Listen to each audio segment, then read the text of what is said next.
Hello and welcome to another jam-packed, marvelous episode of the Nerdopolis podcast, your place on the internet to talk about all things nerdy. It's episode 3, and we're going to rank the MCU. Before we get started, a friendly PSA that Black Lives Matter, trans rights are human rights, love is love, no human is illegal, science is legit. This show is meant to be a safe space for everyone to come in and nerd out. So we would appreciate you showing kindness to your fellow human beings. I'm your host with the most, Mr. Mitch George, joined by my pal Sal, Mr. Jig Sal himself. How you doing, buddy? I'm good, Mitchell. How are you? I am good. I've been playing the video games. I've been watching the television. I'm ready to talk all things about the video games and the televisions with you. There we go. It's always good. It's always a swell time. Shooting the breeze, as the kids would say. Shooting the breeze? Is that a Shooting thing? the breeze. It probably is. It's not. Shooting the breeze with Mitch and Sal. There's our name. There we go. We figured it out. That's going to be our recurring segment of name our show, please. Our weekly segment of a rename our podcast. We're only on episode 3.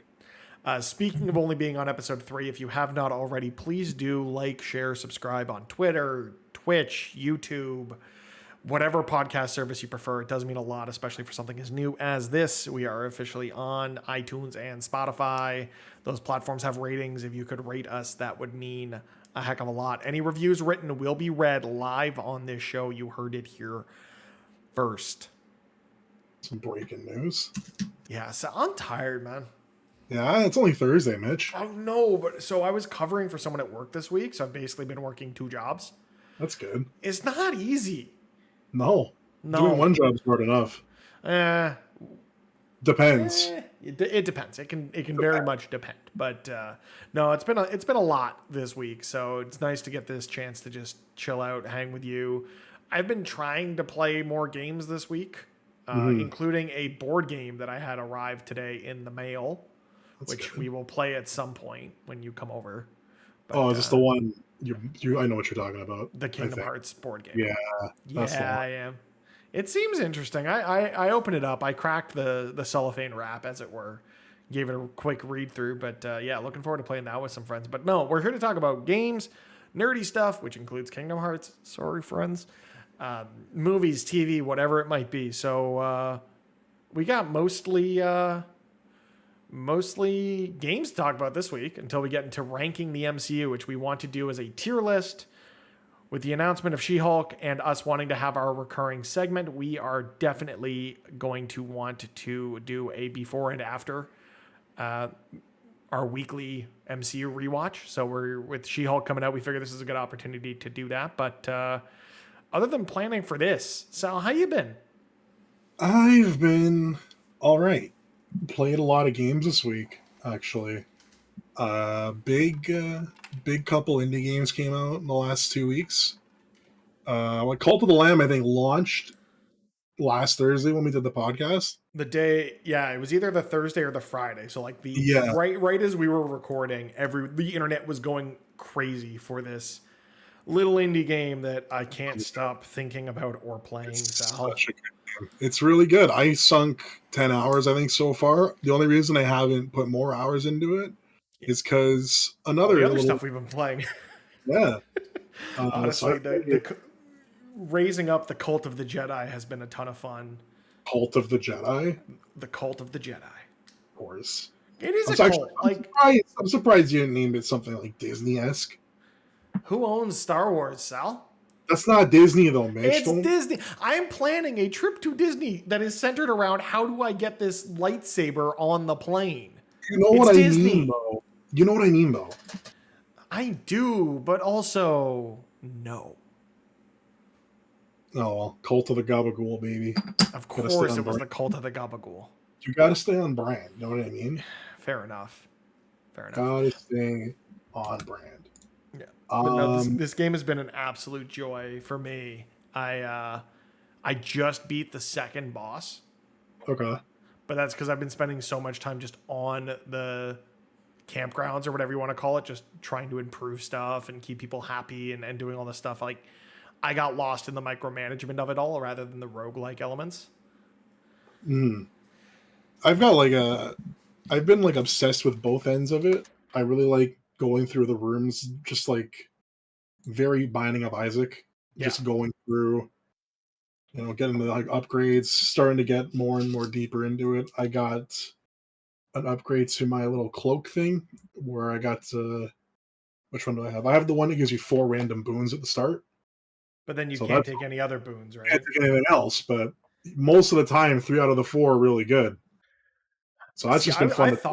I thought about grabbing that one off when I got the ability to get the first like my first unlocked cloak. Mhm. But I picked up the one that you do you do more damage the longer you go without taking damage, but you take double damage, and See, that was a mistake. I knew that was gonna be a mistake, so I didn't bother because I made that mistake. I know how Yeah, I play these games, and not a good idea. no, it was not. I almost immediately regretted it and just switched back to not having anything there. But it's just it's a lot of fun. For those who don't know, this game is from Devolver Digital. It involves you. It's kind of like Animal Crossing meets Binding of Isaac. We need like B-roll. We gotta find a way to do that. I mean, I could just switch to my screen and play it, but I mean, then if we you wouldn't do get the that, podcast done. we're not gonna do anything else. You're just gonna keep No, playing Call of the I'm just Lamb. gonna play Cult of the Lamb. But no, Um, it's kind of like a people management, farm management game. Like it has sim elements, but it's also make infinite runs through these dungeons and try and get further and further each time. It's absolutely up my alley. It's the type of game that really hooks me, and I can't stop. I Animal won't stop. Crossing Cross Hades or Isaac. Yeah, that's one way to look Basically, at it. what it Yeah, uh, it's really special for a game like this to kind of come out of nowhere. At least for me, it wasn't on my radar, and I'm absolutely smitten with this game. I know I had that on the radar for a while when I saw that first trailer. Just the art style stuck out to me, just how it looks like a pop-up book. Yeah, That just stuck in my head for the longest time. The little lamb character, adorable. This game wouldn't have worked any other way if this wasn't like cartoon farm animals, woodland critters. It would be such a different conversation people would be having about this game. Like, imagine if it was just realistic, like people. it would be super existential in This just would have been pulled on what every storefront. what extremes people are willing to go to with their faith, or in this case, a cult that you're a part of, and you're sacrificing woodland creatures. And I also unlocked the ritual to have them ascend to a higher plane of existence. I just unlocked the wedding, so now I Mhm. can get them hooked up. Like, Not even you marry them. You marry all of them if you want. oh, is that how that works? You Yeah, marry you them? marry them, and then like their faith grows bigger or their loyalty or something. But Oh, like okay. So you it's a can, many wives situation. I see how it is. yeah, and you can marry as many as you want, and then I think they get jealous of each other. Yeah, like you said, this would not work if not for it being cartoony, because it sounds super creepy otherwise. 100%. This is the only way it was gonna work. Oh my god, I can't wait to like. This is a game I haven't looked at the trophy list. Have you? Uh I have. I think it's a lot of just. I can just pull it up on Steam here. Yeah, I'm pulling it up. It's a lot of just like complete this, upgrade this, do this, kill X amount of thing, like beat this boss without getting hit. Like it looks very doable. It's just going to be it's time consuming. And I think you Yeah, can get a but lot of these naturally, so it's not like it's going to be like the grind is you just playing the game really. So that the thing for me is I love the gameplay loop, so it's going to be easy enough for me to just um, stick with it and try and get this thing. As it's going to be that one. Like I had Returnal on my radar as a game that I need to reinstall to go back to continue the grind for that platinum, because it's RNG, because I love the gameplay loop there.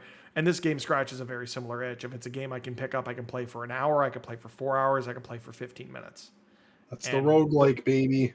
it really is. Like I've found myself waning from my Pokemon Unite grind of my daily check in there, and I'm just like, as soon as I get the chance, it's yes, Brynvar, you 100% called it. His You know cult it. is the cult of the Gabagool.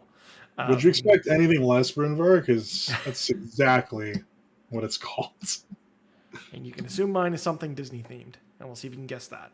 But yeah, this seems like a game that even if I'm not like, I'll figure out what trophies I still need because I got this on PlayStation, and it's one that I'm gonna grind away at. I really want to get the platinum in this game because I want to just keep playing it. Mm-hmm. And yet, we also since we are live on twitch.tv/nerdopolisnet for the time being until we figure out how to change our name. If there is anyone who is hanging out with us here and has thoughts on the game, we're happy to share those live on the air. I know Loki Mike and Brynvar, who are in the chat, have both been playing it and having a good time with it. So what was I going to say? I think the trophies or achievements or whatever you want to call them, they're all very doable. Like I haven't been trying to get any of them really, and just naturally playing the game, and I have maybe almost half of them. I think 15 out of 37 according to Steam.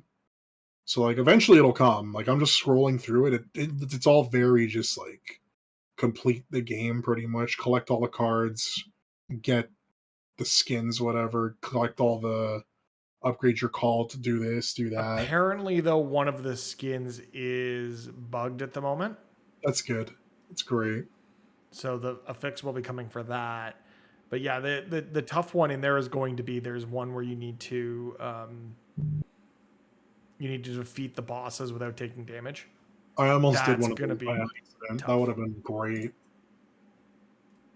How far am I? I think I'm two. I finished two of the bosses. I completely missed the water area by accident because I did Darkwood, then I did the fire one. That second Okay. area there. Well, the second area for me was the one with the mushrooms. That's maybe the one. I don't remember. The one with the frog. Maybe. I don't know if they were unlocked in the same order. I didn't know the water's third. Okay, so that's where I am now. I jumped ahead to the one where the spider is, all the way to the right. I only just finished the frog one. Because I missed the one that was on the far left. I didn't even realize that there was a door there, and I'm like, this is like, I think I'm missing something, and I did. But fun game. I gotta play more of it. The only reason I got pulled away from it, aside from life reasons, is just like some other stuff came out that I was looking forward to. So many good games out right now, man. It's ridiculous. It's good. It's a good time for indie games because the AAA lull is real. Yeah, and, but no better time to be an indie than now. Pretty much. You Tell want me to talk about the more next indie game you've been playing.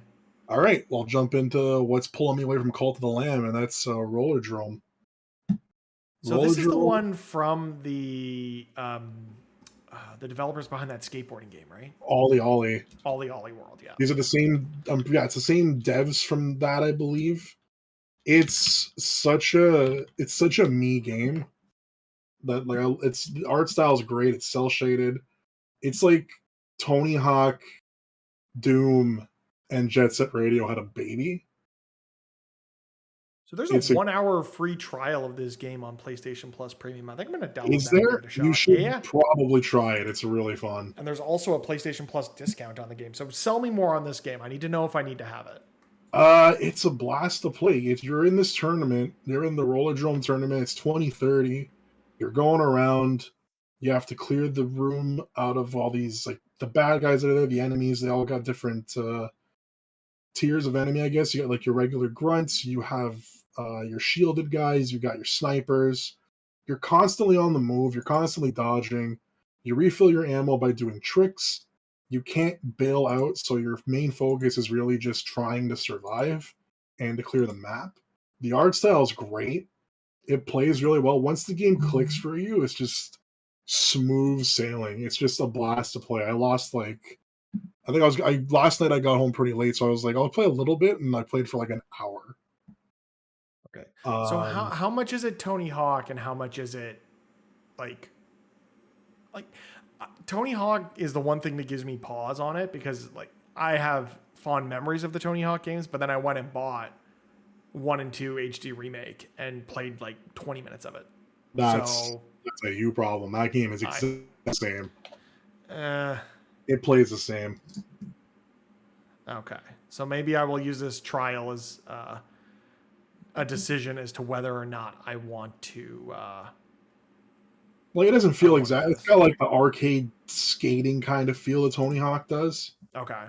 but like it's not like, exactly the same control wise. Like it's even a different sport. Even you're on rollerblades, but there's bullet time in it. It's very, as much as it is like a kind of like an arcadey skater. It's also kind of like Doom bullet hell, Okay. where you get like, if you stop, you got to keep moving, because if you stop, you can get completely destroyed. Like, you'll just get mowed down by just the barrage of nonsense that's on screen, because you're evading tanks, mines, all this stuff. You can dodge, you can perfect dodge, add to your bullet time meter. It's fun. Definitely try that hour trial or whatever it is on PlayStation. There's a discount on it, I think, everywhere, because they're just Yeah. doing like an introductory price. Fun game though, very fun. Okay, that's good to hear. I will at least try that demo or the 1 hour trial if I can find time between all this other stuff that I'm playing and watching, Yeah, and get back to you next time we're able to get together to talk about it. Because also, for those who are here, we may not be available to record next week. maybe. Next week's recording is TBD. It may be one of those things that Sal and I just get together on the weekend and record something and put it out whenever we can. So please do be patient with us, because we have lives and not everything can revolve around us doing this. This is us getting together for fun. So We'll make it work. We'll yeah. see. So the other indie I gave a shot. It's only out today as of recording, so I've only gotten a chance to put a few, like maybe an hour into it. Is Curse to Golf. I do need to say thank you, and I will tag Chuai Labs, the developer behind this game, for providing a Steam code, because I'm absolutely enamored with this game. It's challenging in a way that I didn't expect it to be, and it's me being bad at golf games, but I still really enjoy golf games. Hmm. So essentially, it's almost like like a roguelike golf game, if that makes sense. So it's 2D. You have your driver, your iron, and your wedge. You've only got 3 clubs to switch between, but Hmm. you've only got a limited number of shots per hole. You run out of Okay. shots, your run's over. But there are Oh, ways to get more shots while you're on the hole, and you can. Sorry, what was I saying? You can, yeah. There are ways to shots. get more shots on the hole. There are trophies you can knock out to get either 4 or 2 additional shots. Hmm. There are power up cards that you can buy from the shop and stock your deck with as you go through. As you go through on a run, you can, if you find a shop, you can actually stash your cards at the shop so you can access them in future runs, which is kind of nice. If you know you're probably not going to get through on this one because you haven't done enough to learn the mechanics and understand how the game works, then you can just stash that and hopefully make a future run better. There's a lot to like here. It is challenging in a way that you can't see everything that like your field of view is limited, so you don't really know where exactly the ball is going to go, and that's some of the challenge in it for me. There are ways to redo your shots or do practice shots to kind of Yeah. understand, but it's really really good.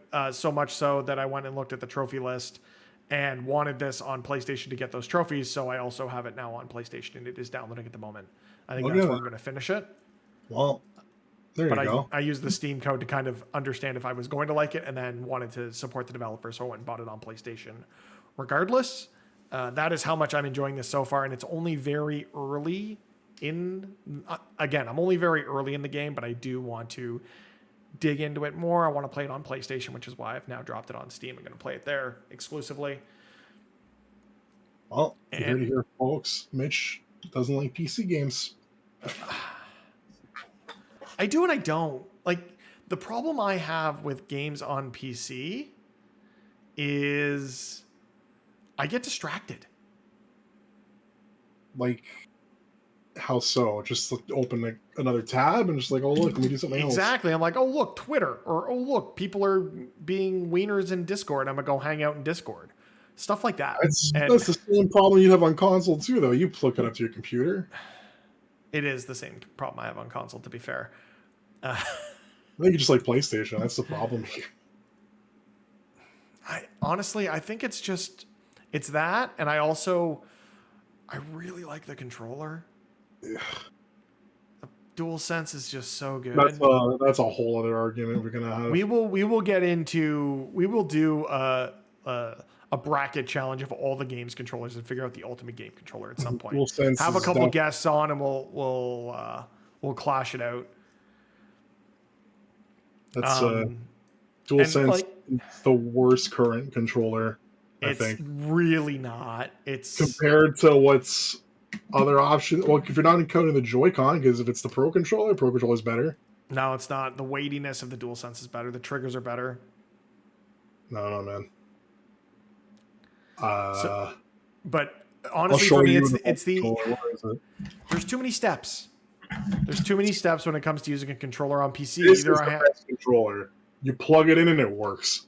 You do, but also some games it doesn't, and some games require custom mapping, and like, I don't like having to plug stuff in. Wireless is key.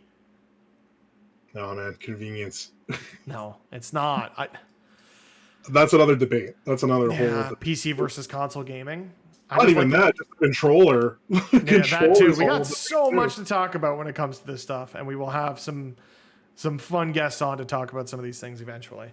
But yeah, like you held up a stock Xbox controller. I'm like, nah, gotta be the Elite if you're using an Xbox controller. That is extra money you don't need to spend, really. But you don't need to spend, but it's really nice. I almost bought that Elite controller, the Halo one, and I talked myself out of it because I was buy the Halo one. Quitting my job a month later. Well, I mean, at least you had the foresight to do that. Like, if I knew I was quitting my job, I probably wouldn't have bought half the things that are in this room right now. Fair. Including the what's dumb that I bought in this room right now as I look around. I mean, the pop vinyls. I still got Charizard and Lucario up there to unbox. But yeah, I don't know. PC gaming has just never been my thing. I don't know what it is. It's the pop of the trophy. It's the controller. There's a whole bunch of other things, at least for me, that make me want to play on a console rather than playing on a PC. And Justin in our chat had it perfectly. Playing PC games, mouse and keyboard just makes me feel like I'm still working. And I want to feel that way when I'm off the clock. You slap a controller in. No, it's not the same because then I'm tethered to this wire. I'm not playing the fucking Super Nintendo again. I don't need a wire. Oh, well. That's okay. That's a whole other debate. We will get there. We will get there for sure. But the problem is, I have so many games in my Steam library that I want to play, and I just can't bring myself to do it on PC. Mm-hmm. I need to put my password in to actually go through that. Because that's the other thing is, for years, like my college years specifically, I played a lot of PC games because my friends were playing PC games, and it's what we did. We had laptops. We were at school, so of course we just spent our time playing video games. But there's a lot that I have in my library that I want to play. Like I have all of the Batman Arkham games there that I want to replay before, I guess before Suicide Squad. Because seeing that Arkham Knight stuff, I saw that clip of Red Hood. Red Hood, yeah. Not it. I don't know if I like it. Look too floaty. It doesn't look done. It does not look finished. I can very much see that being a game that gets delayed at the last minute. I saw it went gold. I saw that it went gold like the same day I saw that clip, I'm pretty sure. Yeah, but it went gold the same way that Cyberpunk went gold and then got delayed. It went gold because it's gone to print because it's got to come out, but they are still working on that day one patch. If that patch doesn't fix the things they want to fix, game ain't coming out. We'll see. I would love for it to come out and for me to be wrong because that is a game I want to play with a friend because it is 2-player co-op. I need the Dark Knight of Gabagool in there to hang out and play some games with me, and then other friends as well that are interested in that game. It's got to come out and be good. I can't wait to be floaty Red Hood. It's incredible. No, I call Red Hood. It looks like there's no weight to anything he's doing. It's something. Yeah, so back to my Steam library. I've got games there that I want to play, like Enslaved Odyssey to the West, that went on sale for like $4.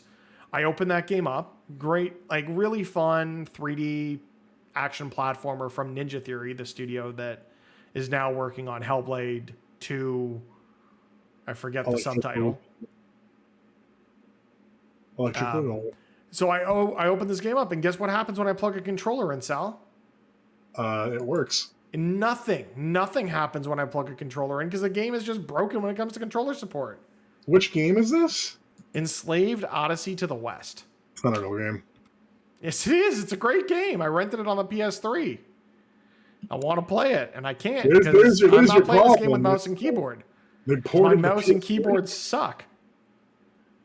Probably just means I need a new mouse and keyboard, but I can't afford that. I got credit card debt. I got a mortgage. Oh, well. But yeah, like I've got the Batman games there. I've got, what else did I have in here that I still want to play? Borderlands is a great game to play on PC if I had a decent mouse. I have a bunch of Hitman games. Mouse. I Love You, Colonel Sanders, a finger-licking good dating simulator. That was fun. I streamed that. That was incredible. I want to stream that. I gotta get back to that at some point because I promised you that stream. You did a year ago. Yeah, about a year ago, exactly. I've got KOTOR there because did we haven't talked about this on the show. My hate relationship with the KOTOR games. Oh my god!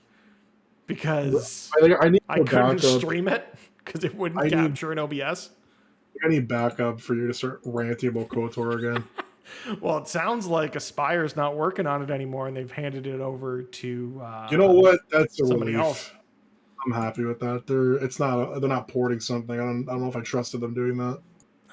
I mean, but I think it went from Aspire to another port house within Embracer Group. Oh, it's gonna suck. Then whatever. We have the original. It went from Aspire to Saber Interactive, I think. Well, we have the original. Nothing's wrong with it. Nothing is wrong with the original KOTOR. I mean, there's a lot wrong with it, but we'll get into that at a later time. But speaking of Embracer Group, did you see the news today? I saw Lord of the Rings got bought. I don't know what else was going on with that because I had a busy day, but pretty much everything got acquired by Embracer Group today. They acquired the company that owns the rights to Lord of the Rings. Okay. So like I think it's called Middle Earth and Entertainment or Enterprises or something. I don't know. Either they basically own all the rights to everything except there's an animated movie I think that's still being worked on because that was a direct relationship with the Tolkien estate, as well as the Amazon series, the Lord of the Rings series, is another direct licensing arrangement with the Tolkien estate as opposed to going through this thing. So WB is doing weirdness, or maybe it was, and then I think they still have the rights to make, WB that is, still has the rights to make games as long as they're doing it. It's similar to the Marvel situation of Fox could make X-Men movies as long as they kept making X-Men movies, and then when they stopped, everything went back. Okay. It's really weird, but they're already talking about doing like a Gandalf movie and an Aragorn movie, and they want to milk this thing for all it's worth. Aren't these guys the guys that own THQ now, or Nordic, whatever the hell it's called? They are, yes. Okay. Yeah, Embracer Group it's kind of crazy how much they own. They have 120 internal game development studios with more than 12,750 employees and contracted employees in more than 40 countries. They're just Disney. No, because Disney's going to have their Disney and Marvel game showcase in September, and I'm going to milk my pants. I cannot wait for THQ and Embracer Group to have the Middle Earth showcase, and they're going to show me their Avengers clone. And it's going to be just as successful as the Avengers game was. I hate you sometimes. You can be Legolas, you can be Samwise. Hey, they did just announce the Winter Soldier is coming to Marvel's Avengers. Oh boy, let me install that game right now, Mitch. Yeah, are we doing it? Are we doing it? I'm not doing that. It's Cult of the Lamb to play. There's Rollerdrome to play. There's Curse to Golf to play once it finishes installing on my PS5. The fact that Marvel's Avengers crossed your mind when all these other things are here to play. Yeah, I don't know why that happened. My brain does weird things. That game was, oh my god. I'm the only thing that game did well it came out before Guardians because Guardians turned out to be a better game. They Guardians focused was on a better game. Yeah, because they focused on making a single player game instead of here's a co-op game that's half baked. Yeah, Instead, which here's is a hopefully good. what we're going to get more of. We know we're getting Midnight Suns eventually. I'm glad they delayed it if they felt like it wasn't a game that should come out. We know we've got Insomniac's Spider-Man 2. We've got Insomniac's Wolverine. Honestly, at this point, Marvel and Insomniac should just make a licensing deal where they make every Marvel game. But I know most of the money gets made on mobile. Yeah, yeah. I just want my Daredevil game. I want my Arkham style Daredevil. Well, That's wasn't there a rumor that someone was working on that and it got canceled? Or no, maybe it was a Black Panther game? I Or no, it heard was an Black Iron Man EA game. EA was making Black Panther. I think that's recent. Yeah, they're still working on that. But Iron Man got canceled. Someone was making. I don't remember who it was, but someone was making Iron Avalanche, the Man. studio behind Just Cause, was working on an Iron Man game. That would have worked. I It would think have worked, and now it won't. it would have been just as clunky as Just Cause. So that would have been fun, but that's okay. We get what we got, and what we got is to talk about a bunch of Marvel movies and shows because, for those who don't know, She-Hulk premiered today over on their Disney Plus streaming service. And Sal and I have been talking since the inception of this thing of doing a short form MCU review segment on this show, where each week or every other week or some combination of that, we would look at an MCU movie or show and rank it on a tier list amongst all the other stuff. And we thought that would be a fun thing to do weekly. There will be no spoilers for She-Hulk. We are not going to spoil something that just came out. There are other podcasts on the internet for that. But what we are going to do is discuss the other shows and movies that have come out. So if you're not caught up on all the Marvel goodness, we'll try not to be spoilery about the stuff that came out recently, like Miss Marvel or Thor: Love and Thunder. But everything else is kind of fair game. So do be warned. So what are we gonna? We're allowed to spoil up to what before Thor, Doctor Strange? I mean, we can spoil any of it. And also, your video froze there for a second. I don't know why. That's good. But you're back. There we go. Okay. We will try and remain as spoiler free as we can. Oh, okay, I figured out what it is. What happened? It's problems on my end, I think. Oh, Mitchell's downloading a game that he already has installed. Of course he is. Froze the stream. No, we're fine. It's going. I think I just have to not be full screen. It's fine. We'll figure it out. But we are going to go in and do our best now to take everything. Oh, are you goddamn... Sal, I need you to fill time. Remember what I did before the show to get this all prepped and in order and everything? Oh, your thing reset again? Yeah, I'm not even going to worry about it. We're just going to deal with it the way it is, That's honestly. good. You want me to fill time real quick? I'll just tell him. No, it's fine. Because we're just going to... Yeah, you tell them more about what we're trying to do here. So what we're going to do, ideally, we're going to do a combined tier list as well. I have my own list that I've ranked these movies from what I've seen and my thoughts as I've seen them. The fact you haven't seen it all kind of, to me, feels like you shouldn't have an argument when I get to say how great Eternals is. And I can have impressions because I have seen clips of these things. Not that I haven't.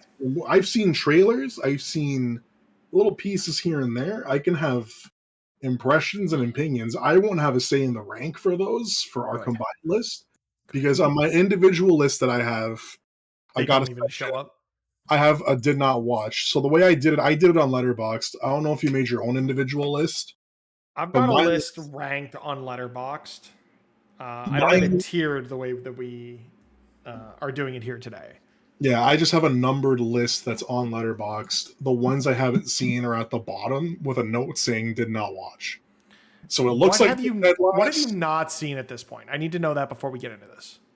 So we're gonna preface this for what I haven't watched. I have not watched Ant-Man and the Wasp. Okay. That was a pure did not want to watch this movie choice. We can get into that later. But yes, we will. That Eternals I did not see. I did not watch Miss Marvel yet. And there's So something. definitely Just won't be any Miss Marvel spoilers then. She-Hulk just came out today, so I get One some episode. That wiggle. doesn't. Don't worry about I get that. a wiggle room on that one. Uh, is there something else? Moon Knight. Did you watch? Moon Knight I watched. I think I Hawkeye. finished Hawkeye. I watched all the shows, I'm pretty sure. I think I finished Moon Knight. I think I did. Well, that's reassuring. I think I watched Moon Knight. I watched it. I don't remember if I finished it, but Oh God. All right. that's about it. For sure. Oh, and Black Widow. I didn't watch Black Widow. That's the other one. That one I don't really blame you on. Those are the 4 big ones that I haven't seen. Everything else I've seen either as it came out multiple times or at least once. But like, we'll see. You've seen everything. Of course I have, because I have no self-control and need to watch this stuff as soon as it drops. So yeah, we're gonna do a combined tier list with both our thoughts. We're gonna try and be as civil as possible to making a combined list. And as we go through, I don't know if it'll be weekly or not, but We'll as figure out the often as cadence, and we'll definitely preface the next MCU movie review and rank prior to us getting to that. Mhm. I think it makes the most sense. Yeah, that'll make the most sense. And then we'll do the tier list again at the end of it all, I think. Or Well, we're just we'll gonna build it each week. Each week we're we'll gonna do build it. it. That's what we're We'll doing. build it as we go. Yeah. And then on my end, I'll have a separate letterbox that I'm gonna do as I watch them. Yeah, And I'm going to do a new letterbox without, like, even today, I'm not going to refer back to my, actually, maybe I'll refer back to my existing letterbox list today, but it also, that list has been fairly fluid for me where things do move around quite a bit. But I'll use it at least as like a bit of a starting point for the conversation that we're about to have. that's what I'm gonna do because I did this recently, like when we first started talking about this, maybe like the week or two before we did the first episode. Right. So this is fairly fresh. Like these are Okay. like looking at it now, I don't think I'd switch a lot, and if I did, it wouldn't really affect the tier list really. So we can jump right into this. But how do you want to do this release order, or do you want to do this like chronologically? I want to do what we're doing right now chronologically, or not chronologically, release order. Okay, Release order. So we're going to start with Iron Man. So let's just, for I those need a watching along at home, we can do that. And we can should start. Yep. tell the lovely listeners what our tiers are because So they we don't. have a lovely tier list here. We are going to rank things in F tier, which is just, please don't watch this again. C tier, which is, it's there are very few movies in the MCU or shows for that matter that are do not watch material. Most of them are worth watching once, twice, or 3 or 4 dozen times if you're crazy like me. So we've got C tier, which is your average MCU movie, B tier, which is pretty good, A tier, which is great, and S tier, which is 10 out of 10. Need to watch this regularly. It's shaped who I am as a human being. This is gonna be an adventure. I can't wait. It is, and that adventure is going to start with us talking about the original Iron Man from 2008. Where were you in 2008, Mitch? Was in the 10th grade. I was. I remember seeing this trailer for this movie. I was in 7th grade going into grade 8. Yeah, we were youngins. Times have changed, and we are now talking to the internet about stuff and things. But no, Still, it's the one that started them all. We wouldn't have the rest of this without this movie. I'm very nostalgic for Iron Man 1 because I remember it just like. It didn't feel like it was going to be the start of something big, but it was just another superhero movie that came out around that time because we had Spider-Man, we had the X-Men movies, we had like Blade, bunch of random things, and then I was like, oh cool, Iron Man's getting a movie, I guess. Trailer looked cool, Black Sabbath was in it. And I'm Can't go like, wrong with the Sabbath. let's watch this movie. Pretty good. And no one knew that was going to be the start to like this gargantuan saga that's still going. That's not true. One person knew. That person being Kevin Feige. I mean, Kevin that's Feige knew. Kevin Feige knew, obviously. No one else had a clue. But I mean, when this movie got announced, hadn't they already announced at least Hulk, right? I think Hulk had a trailer. I'm not going to pretend to know because I was like 12, 13 maybe. Fair enough. However old you were in like 7th, 8th grade. Let's go with 13. Well, no, it would have had to have had a trailer because the Incredible Hulk movie came out like a month after Iron Man. Hulk might have had a trailer. Who remembers? I don't remember. I tried blanking that movie out of my head. It's not as bad as people make it out to be. It's not good, though. I can tell you that much. Then again, I will say, without spoiling anything from She-Hulk, that the first episode does more for the character of Bruce Banner, the Hulk, than that movie did. They should have maybe, worked out that deal with Universal and got a Hulk movie. Either way, we got to talk about Iron Man, directed by Jon Favreau. Started this whole thing off. We got that. This changed the way people sit through credits in movies. It did. Like every movie now, everyone stays to the end because this one started off of the Samuel L. Jackson cameo of "I need to talk to you about the Avengers Initiative," and I collectively screamed in the theater with about 3 other people. Not everyone knew what was going on. Blows my mind that now we live in a world that's not even just superhero movies anymore. You wait till the end for every single movie you see. I went to go see Nope, and people were just sticking around till the end to see if anything was at the end of the credits. And I'm That's like, yeah, you guys are brainwashed now. Like, it's not like the lack for a better term. Like, everyone's just like brainwashed and just like they're gonna sit here and wait because something might happen. We're conditioned to wait. We're conditioned to wait. That's the better word. Conditioned. We're conditioned to do this now. I will say, for anyone that has not yet watched She-Hulk, I am conditioning you to stay through the credits. It's a Marvel show, of course you can. Yeah, but not every episode of those shows has had those. So at least on Disney Plus, you can kind of like scribble through the line and see if a scene. Well, you know, if the thing hasn't come up to watch something else that you probably want to stay in your seat. I'm just saying, She-Hulk, stay through the credits. Tips from the Disney Plus man himself. That's me. But no, Iron Man. So we've got our tiers: F, C, B, A, and S. I know where it falls for me, but I'm curious where this falls for you. I like Iron Man 1. It's a solid movie. You can go back to it. It still holds up, I think. It's not a masterpiece. It's not bad. It's good. I would stick this at the moment in B tier. Breaking my heart, Sal. B tier. That's good. B tier is good. B tier is good, but I still think that this movie on its own, not taking into account everything it did for the MCU, is still a very good story about this billionaire playboy philanthropist who ends up with shrapnel in his chest and has to sort his demons out. I really like what they did here. It's and immediately this movie ends on him being like, yeah, I am Iron Man. Just circumventing the trope we'd seen in every superhero movie up to this point. Like, there's so, like, the only thing I'd give it a knock for is the villain, because the villain, this is the first villain in a list of very many MCU villains where the villain is just the same thing as the hero. But it's cheesy. It's got like, I should like this a lot more just because it has like hints of little bits of like early 2000s superhero movies, like sprinkled in there. Like, not a surprise to anybody. I love the Sam Raimi movies. Who doesn't? Except for the third one.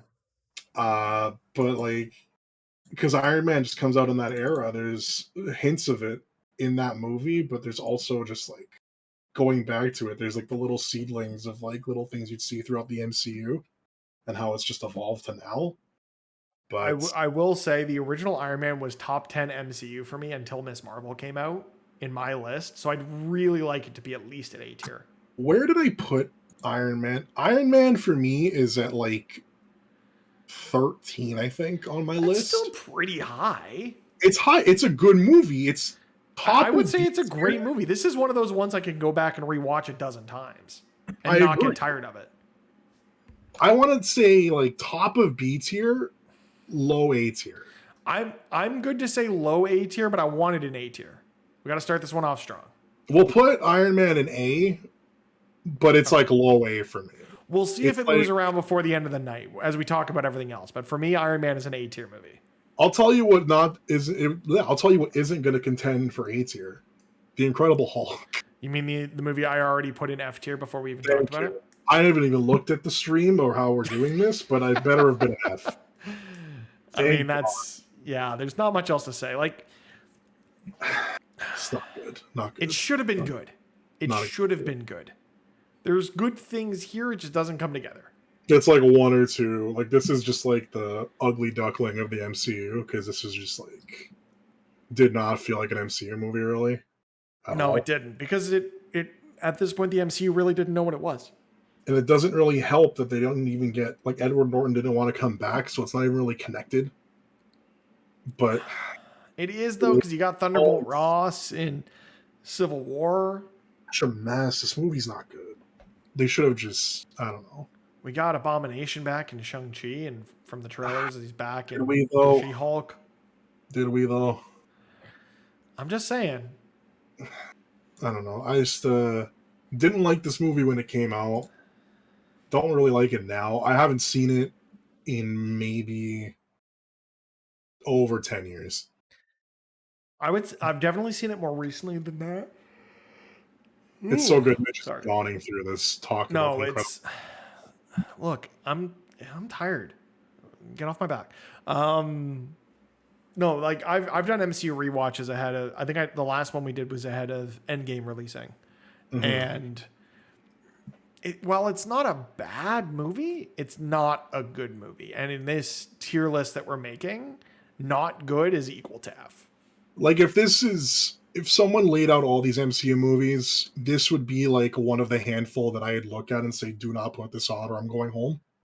Really? I would watch it. I would watch it almost ironically. Well, not like literally go, like you know what I mean? Like I'd like pick it literally anything else. Like, yeah, Sal's sitting here throwing a hissy fit because he doesn't want to watch Ed Norton play Bruce Banner. Listen, maybe they should have just made a better movie.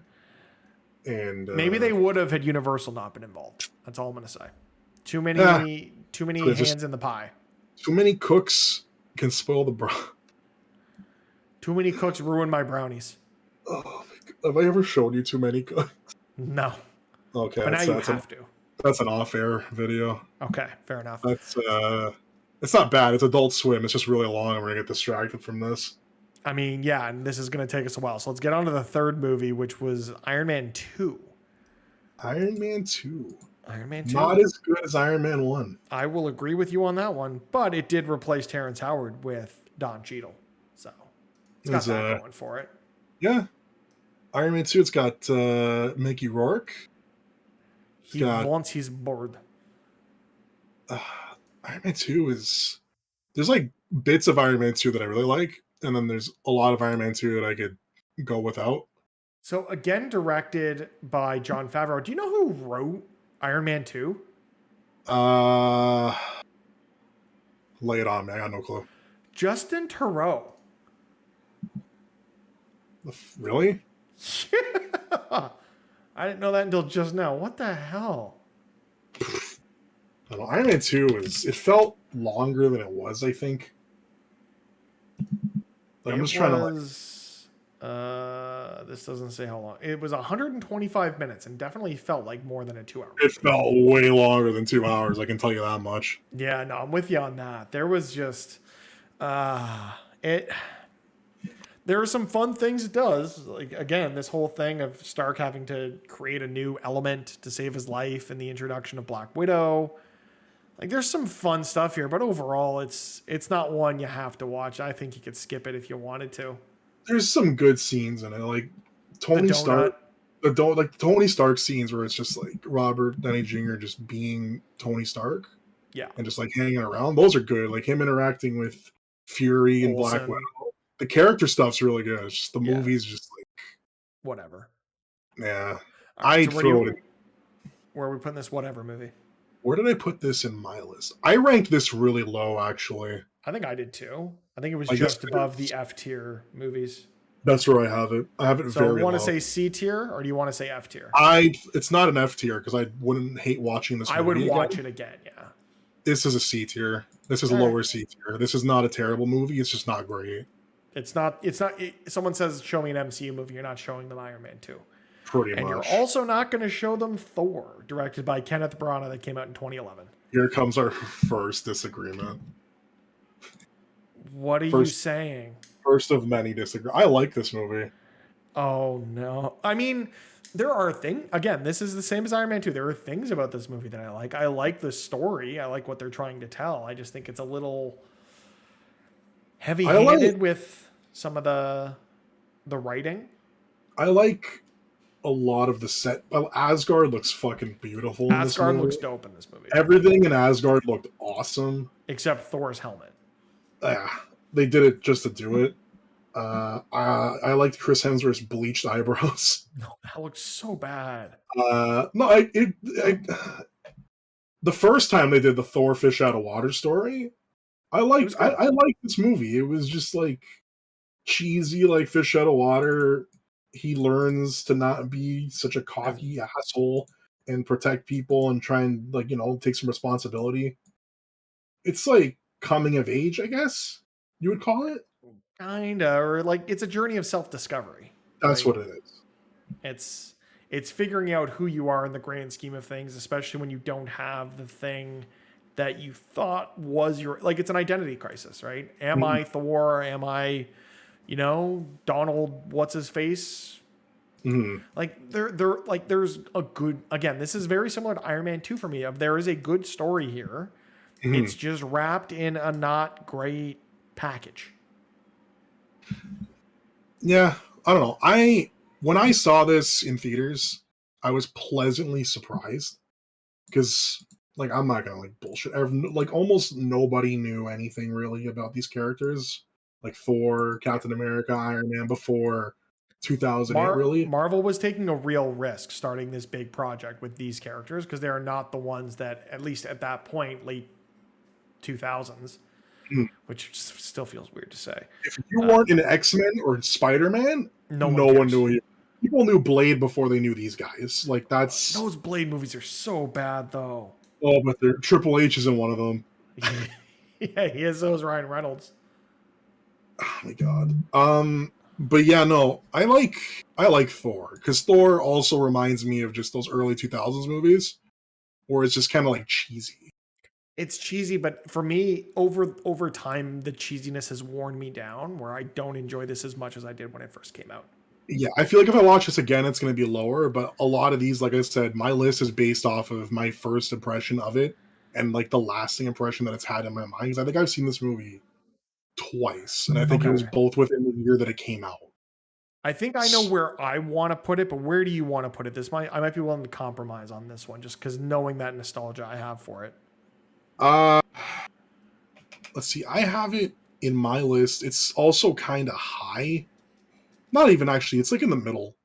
I want to throw it in C. It's in C tier for sure. Okay. I'm glad we were agreeing on that. That's where I wanted to put it, because for me, I don't enjoy this as much as I do Iron Man 2 going back to it. I was worried you were going to want it in B tier, and that's where no. This is not a B tier. Okay, it's good. I would watch it again, but it's not. Yeah. This next one though, this one for sure we disagree on. You don't like Captain America: The First Avenger?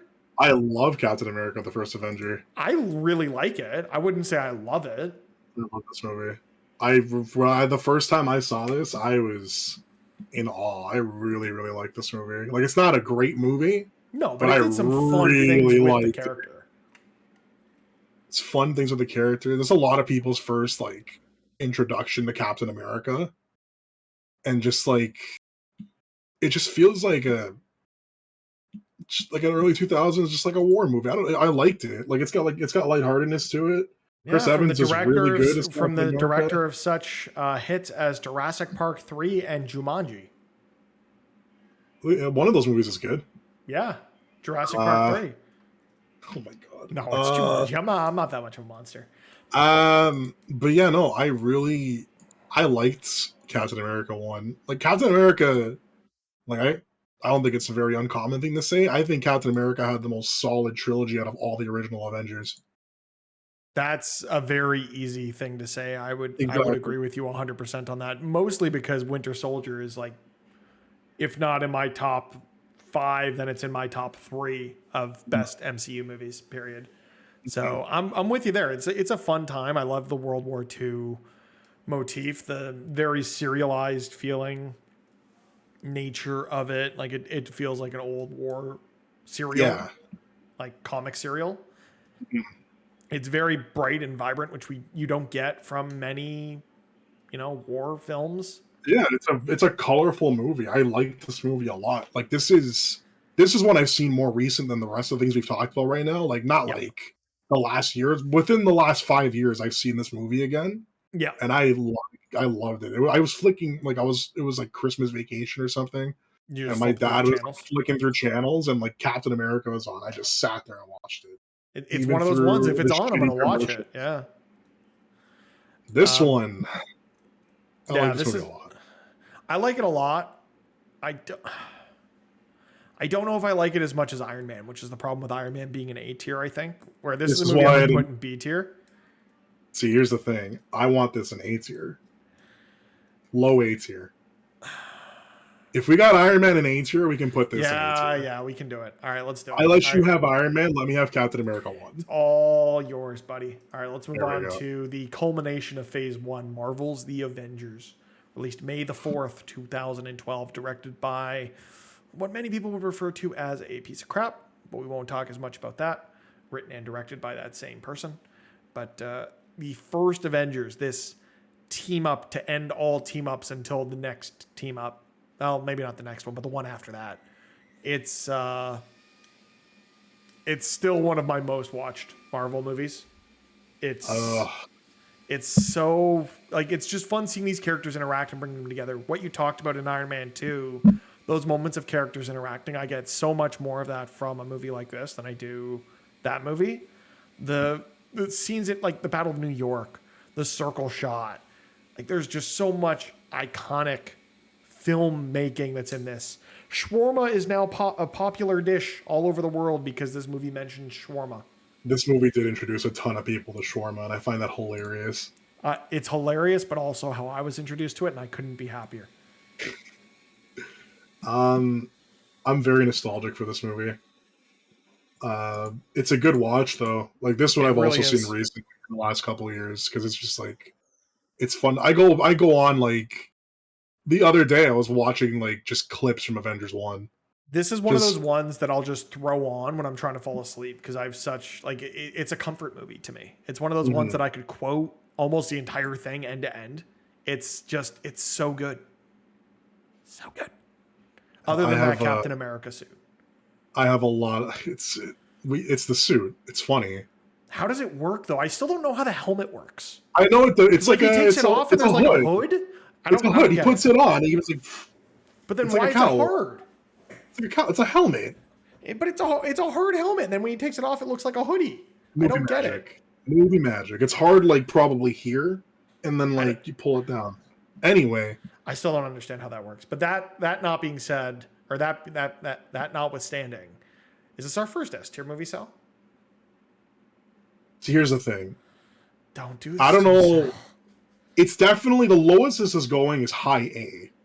Oh, yeah, I won't let you argue to put it anywhere lower than A. But I I wanna fight for it to be S tier just because it is I don't this know if it's S.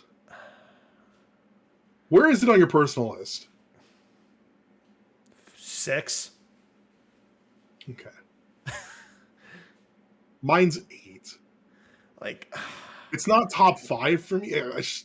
I don't want but like again, we can't go based on our list either because like these lists are fluid and they're gonna change. Like No, I understand. I want to like a reference point of where we would see this compared to the other rest of the stuff. MCU, right? Yeah, So like I like this movie more than the rest of the movies we've talked about so far, I think. agreed. 110% agreed. The only thing that really touches this close to me is Captain America 1, Iron and it's Man not for really me. that close. I was gonna say it's not those movies. Iron Man and Captain America are not close to Avengers for me personally. I I'd put this in high A. I don't know if I'd put it in S tier. Can let's put it in S tier for now, and we'll come back to it because we got to keep this moving along. And We'll stick it in S for now. We'll leave this as the unofficial first S because this was the this was the culmination. first S tier. This was the one that gave everyone goosebumps in the theater when the circle shot happens and that Alan Silvestri score hits. Like, We can it's leave just this in S tier because I think this is the first MCU movie that I willingly went to the theater more than once to go watch. agreed. I saw this, I think, 3 times in the span of a week and a half. All right, we got to keep going because we're already running at about an hour. And Oh, we're going. This one's going to go long. We knew that from the get-go, though. We did, but we can see how quickly we can get through any more of these. We'll Blame move on to phase 2. It's too good of a game. We talked about it for too long. We did talk way too much about Cult of the Lamb, but go and play it if you haven't. It's really good. Iron Man 3, first movie of phase 2. How do you feel about this? Because I have a hot take on this one. What, you love this movie? This is the best Iron Man. This is the best Iron Man movie of the trilogy. Wow. Okay. No, it's not. Yeah, it is though. It really is. It is. Iron Man 1's definitely better. We're gonna disagree for sure on this one. Shit. I have it right beside Iron Man 2. Really? Oh my! I cannot wait until we get to rewatching this. This is one fun movie. This is one I've been meaning to rewatch because I watched this when it came out and I hated it. Oh, I cannot wait because I think it is one of the best action movies in the MCU. I know I didn't like this movie. I think my issue was that there wasn't a lot of Iron Man. I don't think I appreciated the character work in it. Okay. I was just like annoyed that there wasn't a lot of Iron Man. There was a lot of just Tony Stark hanging out with this kid. So I was annoyed. I love that though. It's such good banter because this kid is. I was annoyed. I wanted to see Iron Man blow shit up the whole movie, and I didn't get that. It was definitely a smaller scale movie compared to the action sequences we got in Iron Man and Iron Man 2. That being said, just because Iron Man 2 had a bunch of robots exploding didn't make it a good movie. Oh, I understand. Like I said, this is right beside Iron Man 2. Like I didn't like really either of them. Oh man, I really love what this does in terms of dealing with PTSD and how Tony Stark is not a soldier and he has to deal with the ramifications of the events in New York. Mm-hmm. The idea of, is it him? Is it the suit? There's this whole dichotomy of who is he? Is he Tony Stark? Is he Iron Man? The relationship between Pepper and Aldrich Killian, and that's all really weird and creepy. That misdirect of the Mandarin, I did not see it coming the first time I saw this movie, and that blew my mind that Ben Kingsley was just there as an actor, and it was all staged. Like, it was the first real major misdirect that we had in one of these movies, and I think I really appreciated that. Mm-hmm. I think it's really good. So yeah, I know we're going to disagree on this, but I'm hoping we can, like, Iron Man 2 was a high C, and maybe this is a B, or do we got to put them side by? I will compromise. I will put it beside Iron Man 2. Like, we can put it above Iron Man 2. I can tell you, I liked it more than Iron Man 2. Well, the thing is, I was just going to put these in terms of the release order. I'm not going to rank them within the individual. Oh, tiers. Okay. We'll throw it in C tier for now, then. Okay, fine. Let it be known that I like it more than Iron Man 2, but here's what we're going to do. We're not even going to talk about the next movie, and Thor: The Dark World's going to go to F tier. That's an F tier. We can agree on that. Perfect. Moving on to one of the best movies in the MCU, Captain America: The Winter Soldier. That's going right to S tier. S tier, 100%. It is out of this world phenomenal. That's a movie I can show my dad, and he doesn't give a shit about the MCU, and he'd like it because it's a good spy movie. It is a good spy movie. Yeah. That's a good movie. Like, that's one you just show somebody who doesn't care about superheroes. It's well shot. It's got the elevator scene is iconic. The character development we get here is really good just within this movie. It doesn't need to tie into the rest of the MCU. It's just this movie about government surveillance and what is too far. And it's really, really interesting. I cannot wait to see what they do with Captain America 4, New World Order, because it does seem like that is probably going to have a similar vibe to this movie. Of it's going to focus more on conspiracy theorists and how the internet is influencing people to, make less than savory decisions. Or he's just going to fight Hulk Hogan. Or he's just going to fight Hulk Hogan, which I would also be okay with because Hulk Hogan, kind of terrible. But yeah, this is an S tier movie. This is one you could show anybody who doesn't watch the MCU and they'd enjoy it. Like, where is this on your list? Because this is very high for me. This is number 3 on my personal list before our rewatch. And I don't expect it to move very much. This is my number 2. Yeah, see, I can understand that. It's flipped for me a couple of times. There's one movie that's above it. I don't think it's going to get touched, but like I think my 1 and 2 are solid. I don't think those are moving anytime soon. Yeah, for me, 2 through 5 is a little more fluid. Number 1 will never move. Mm-hmm. And I think we can both agree on what number 1 is. I think we both know what number 1 is. Either way, we can move on to another number 1 in that it is the first Guardians of the Galaxy movie from 2014. Oh, I love this movie. This movie's a lot of fun. This is the best use of music, I think. Even to this day, I still think the use of music here is better than it was in Guardians 2 or anything else that's come after it. There's good musical cues, and I think the Disney shows or the Disney Plus shows have done a better job of using music. But just the way that, like, this is the first soundtrack I own on vinyl. Like, the first vinyl I went out and bought for myself because it's just that iconic. Mm-hmm. James Gunn just has a very particular style when it comes to these characters and how they're written, and it's very bittersweet that we're getting volume 3 next year, and then that's going to be it for this run of these characters. Yeah, I really, really like this movie. Like it's an A tier. I can tell you that. I might fight for it to go into S. That's kind of where I'm at with it as well, where it's like, it's top 10 for me, but it's like lower in the top 10. This is my number 4. Oh, I love this movie. yeah. See, it's for me, it's really, really good. I don't know if it's. Nah, fuck it. We'll put it at A tier or S tier. Put it in S. James Gunn took a bunch of fucking nobodies no one knew about, except Rocket Raccoon because he was in Marvel vs. Capcom 3 and made them all household names. Yeah. Every single one. This reinvigorated the career. Like, this created a career in cinema for Dave Bautista and reintroduced us to Chris Pratt. There's too many Chris's in the MCU. Chris Pratt. Chris Hemsworth. Chris Evans. Chris Kirkpatrick. Nope, that's Backstreet Boys. There's a lot of, but yes, Guardians of the Galaxy, great movie. That's another one I'd show somebody just to throw a movie on. This one I'd go back to watch. I think what's nice about this is the first movie in a while that hasn't relied on you needing to have seen the rest of the MCU. Winter Soldier does a pretty good job of being standalone, but this is the one that's just like, we'll drop these 5 weirdos into the middle of nowhere, and it delivers on the level of an Avengers type team up. Yeah, and Winter Soldier is good too, just because it does. We're going to go back to that for a second, but the fact that they didn't throw a number on Winter Soldier and you can just watch that movie helps. Oh, absolutely. Let's move on to another movie they didn't throw a number on, and maybe if they had it might have done a little better. But either way, this is one I'm kind of upset this didn't deliver, and that's Avengers: Age of Ultron. This is another one I'm torn. I like the character stuff in this a lot. I do, but also it doesn't.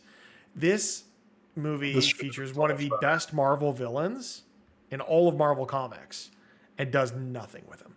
The trailer for this movie, the first teaser trailer they showed for this were phenomenal. The Iron Man mask was getting ripped apart, turning into the Ultron mask. I was so excited. And then we got like some slapstick Ultron. And it could have been so good. James Spader does a great job at his delivery in this role. The character is so close to being good, but there just isn't enough of I say there isn't enough of consequence. He drops a city, but like it doesn't feel like it has the same scale as Avengers did to be on that upper echelon of this is an Avengers level threat. And for me, it doesn't even really compare it to the Guardians having to go up against friggin' Hammer guy with the stone. Ronan, he's forgettable. It's fine. I remember. But it doesn't feel like a threat the way that Winter Soldier did with Project Oversight and the way Loki did in Avengers and the way that Ronan did in Guardians.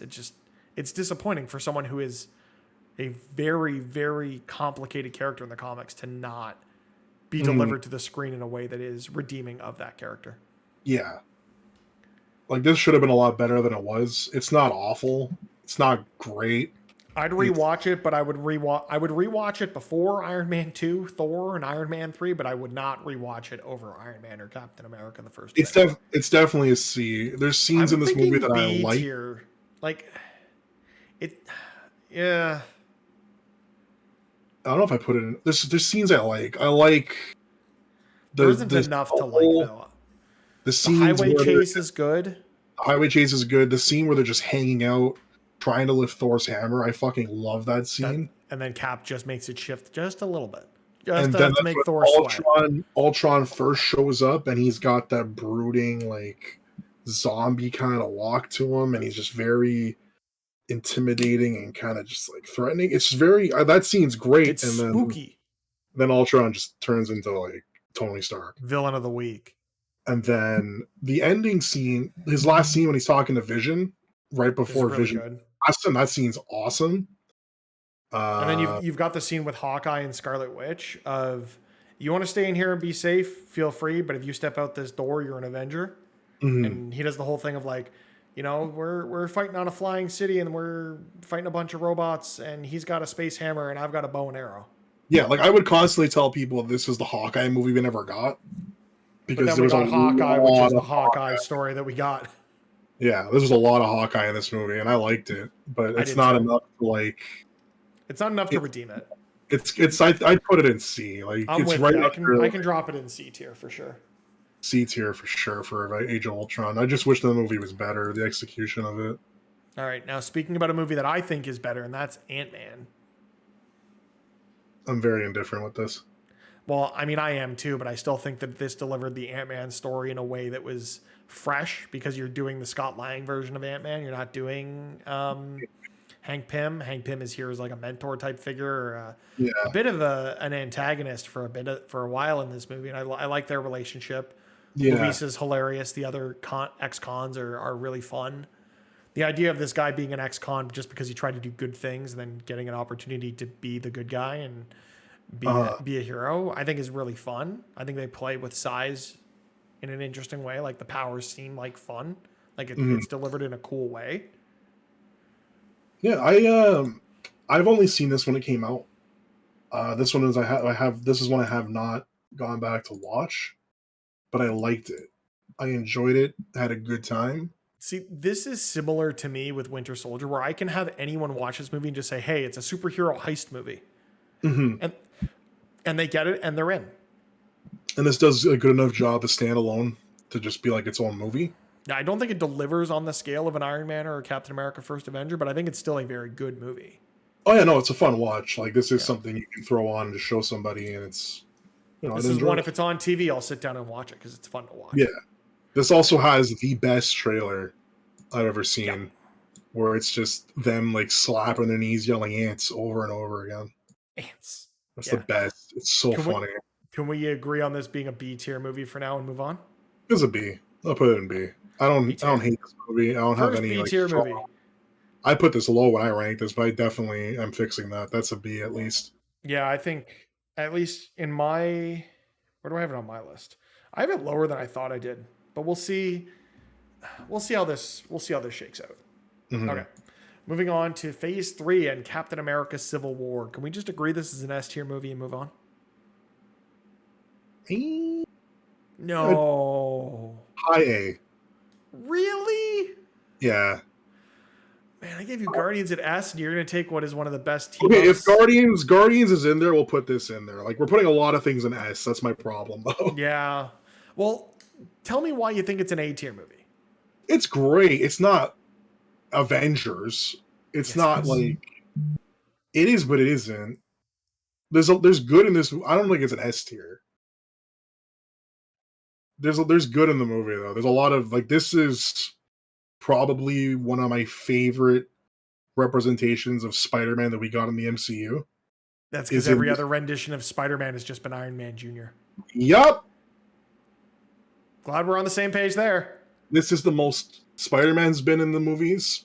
I like Black Panther more in this than I do in his own movie. I love the introduction of Black Panther here, that's for sure. I love the Scarlet Witch storyline, like her dealing with the trauma of what happens in Africa and dealing with that, and her relationship with with Hawkeye here, plus the relationship budding with Vision and how that all plays out. I love the story of the Superhero Registration Act from the comics and from Marvel Ultimate Alliance too, for the real ones out there. I got you.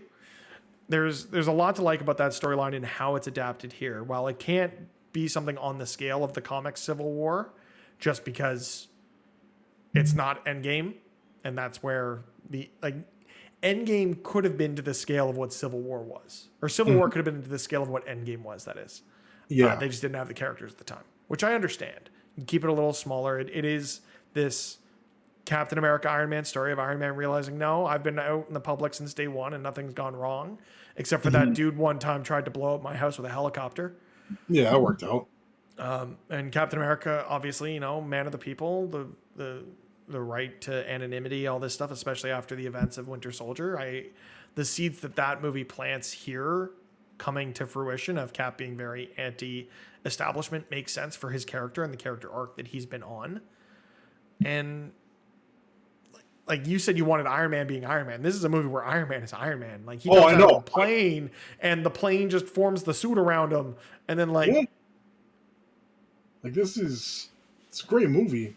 I don't know if it's an S tier. I don't want S tier to get crowded. That's my problem. S tier is going to get crowded because the MCU is great. I don't know if there's a lot of S tiers in the MCU, to be honest.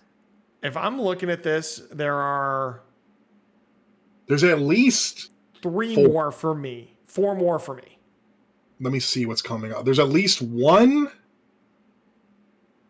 2, 3, maybe. I think 3 more. We have the same 3 movies in mind. For me personally, it's 4, but that's because it also includes a show you haven't seen yet. Okay. Yeah, I don't. Can we put it in S tier for now and then decide later if we want to move it down? We'll put it in S for now to get through the list, and then we'll see what's here. All right. Moving on to the next film here. That's Doctor Strange. This is spooky. May as well throw this right beside Ant-Man.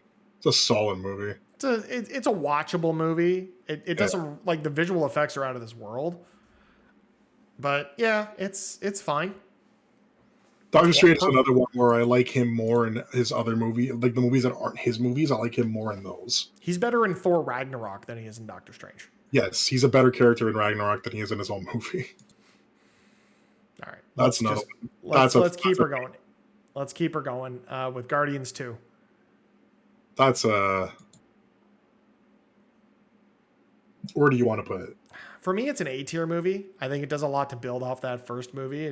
The relationship between Quill and Yondu, I think, is really fun to explore here. I love the whole thing with Rocket, Yondu, and Groot when the Ravagers are taken over by Nebula. The infighting there is all really cool. The story and the idea of having Ego, the living planet, have a physical form and be this the explanation of what Quill's origin is, which is much different from in the comics, I think is really good because dude's got daddy issues and it comes back to bite him in a future film, and we'll talk about that. And it's Kurt Russell. And you can't go wrong with Kurt Russell. Like if it wasn't going to be David Hasselhoff, it had to be Kurt Russell. Like this is solid. This is an A. This is a solid movie. Yeah, solid A-tier movie. It doesn't it doesn't hit the same highs that the first one did, but that's okay because it's hard to replicate that same. It feels it feels a little samey, but only because the first one did such an incredible job of setting this groundwork for where these characters were going to go. The second one just kept it going. It just didn't feel as fresh because we have 2 great movies with these characters in this universe. Yeah, I like them both. I like one a bit more, but like a little bit. Like 2's right behind it. I'd throw it an A. Yeah, it's not. I'm with you there. It's an A tier. It's a solid top of the A tier. Yeah, I agree with you there 100%. Moving on to the first of 3 Spider-Man movies, Homecoming. This is the best of 3 Spider-Man movies, I think. It's why'd you have to say that so early? I can't wait till we get to No Way Home and everyone wears off about the nostalgia, because this is this is tough. A lot of this is just like a.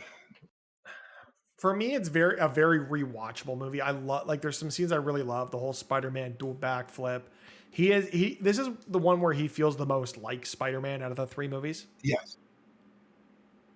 I mean, yes and no. Yes, yeah. Why'd they make him Iron Man? Man, like that's my whole issue. But Yeah, I'm with you on that.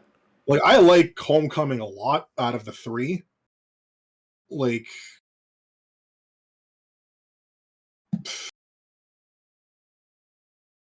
Spider-Man, like I can't even like I'm getting heated thinking about it. That's unfortunate. I know. I'm trying to think of where I'd put it. Because there's a lot of good in this movie. There really is. This one I can throw. I've watched this one multiple times in the theater. I'd lie if I say I wasn't like obsessed with this when it came out. Because the sky was the limit when I saw this movie, and I was like, "Oh, I can't wait for the future Spider-Man." And Yeah, then how'd that treat you? we got into the Spider-Verse, so I'm We very did get happy. into the Spider-Verse, and we can all be very happy that we got that. But until we get there and ranking movies that are outside the Marvel purview, This is a B tier, high B, low A. see, I would want. Okay, I'll. Uh, I'll let you have this mostly because I want No Way Home at A tier eventually, but we'll talk about that when we get there. I'll hear that argument. Like I don't hate No Way Home. We'll get to that. We're getting to that. We'll get to it. We will get to it, but first we got to get to Thor Ragnarok. That's an S tier.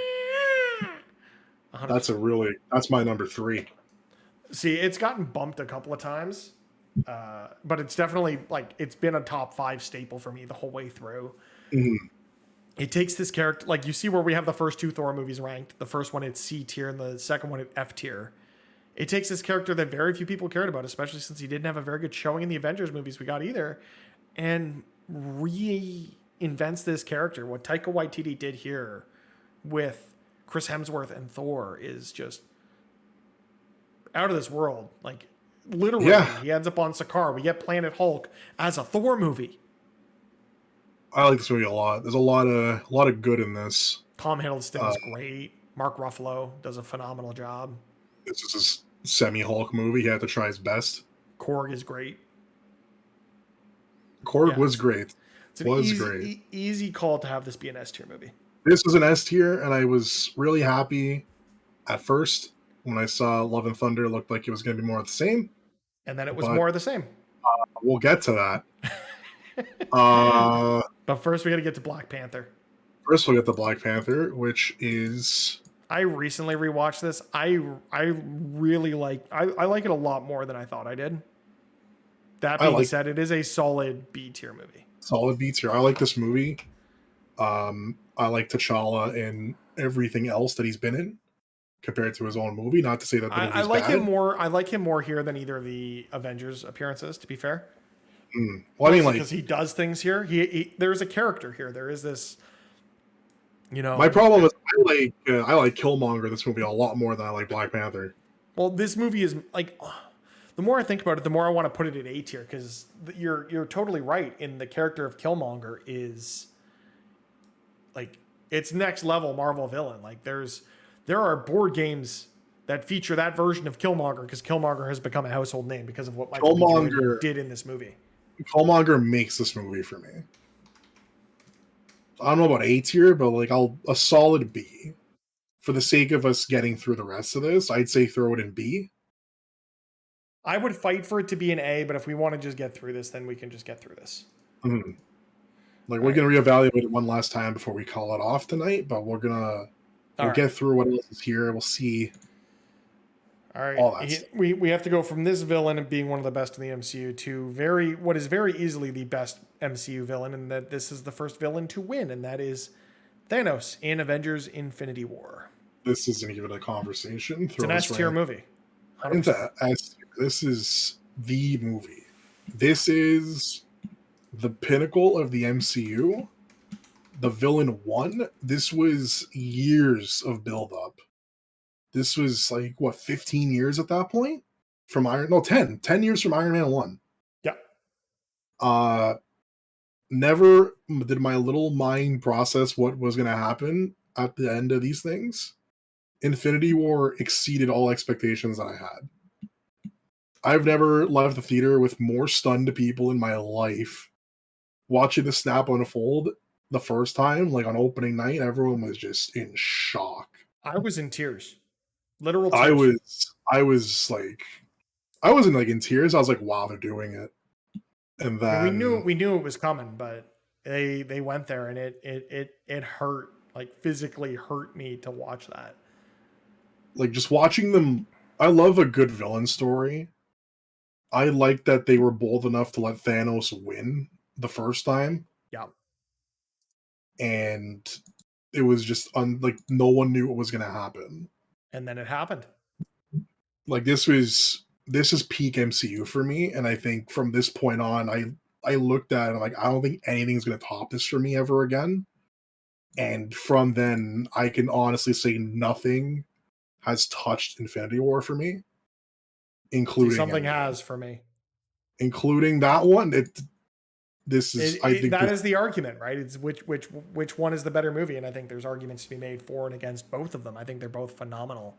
For me, they've been 1-2 since they came out, and they haven't moved. But I can understand the arguments for Infinity War over it. But we'll get there in a couple movies. First, we got to get to Ant-Man and the Wasp, the first movie you haven't seen. This is all you. Like I said, right after Infinity War, I saw this trailer and I go, this should have came out first. I know why it didn't come out first, but Because it didn't. All motivation that I had to watch this, I said, I don't need to see this. The snap happens. So I don't care what goes on in this movie, really. I will say you're going to care about this before Ant-Man and the Wasp: Quantumania comes out. So I'm hoping we can get there before that movie releases next year. I think we will.